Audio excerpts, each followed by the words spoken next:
So I played through the Resident Evil 8 Village Cloud demo on Nintendo Switch. Now, if you've ever listened to me on this channel, you know that I hate cloud versions of games. I think it's a terrible business practice, and unfortunately I think that's the way the industry's going. Resident Evil 8 Village is a game I like a lot, and I even did a review for it, so check that out here. And of course, I wanted to see how it plays on Nintendo Switch. Now, full disclosure, I played through this demo about 10 times. I was having trouble with my capture device, so I was only able to get the last 3 runs, but I'm gonna give my impressions on the whole experience. Now, I think the biggest worry most people have is lag, and I had a lot of it the first 2 times.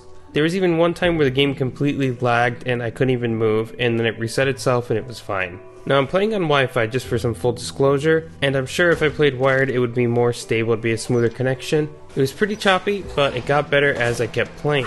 And it's like you'd expect, it's Resident Evil 8 Village. I don't really like the way this demo was presented though. You start off at the bottom of the castle, you know, you have to run through the sort of the dungeon area. And the game doesn't say, but you have like only 5 minutes to do so. And I'm pretty sure when you are selecting the options in the beginning, this counts for the 5 minutes because the game kept telling me my demo time was up.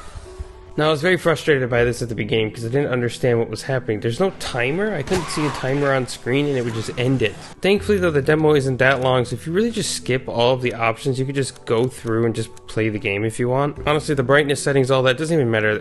I think it's crazy that they make you set it every time you play, but, you know, whatever. I think if you're definitely skilled enough, you can definitely just run through this in about 1 minute, 30 seconds or something like that. It's really not too bad.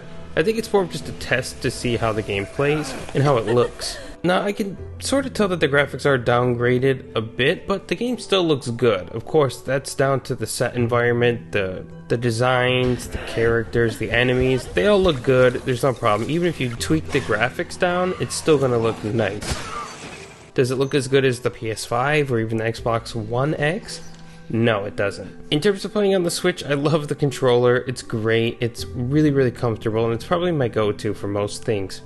I will say this though, when I was firing into hordes of enemies, there definitely was lag, especially with the shotgun, and my cursor did kind of move and kind of jitter a bit.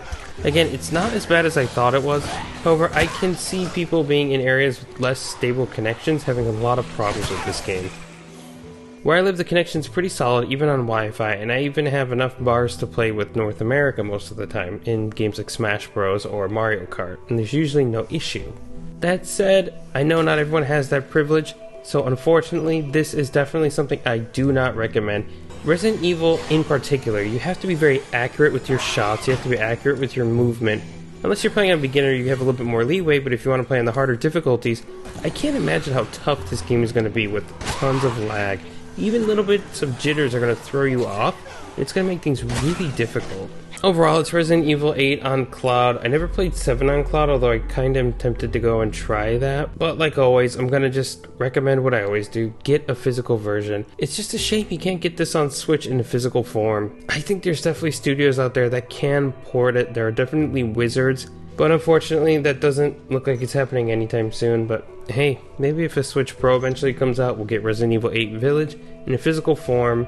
Maybe with some tweaks too. But for now, if you're just dying to play it on Nintendo Switch, you want to use that Pro Controller, or Joy-Cons for that matter, here you go. You have the option. And hey, it's not as bad as I thought it would be, which is a plus.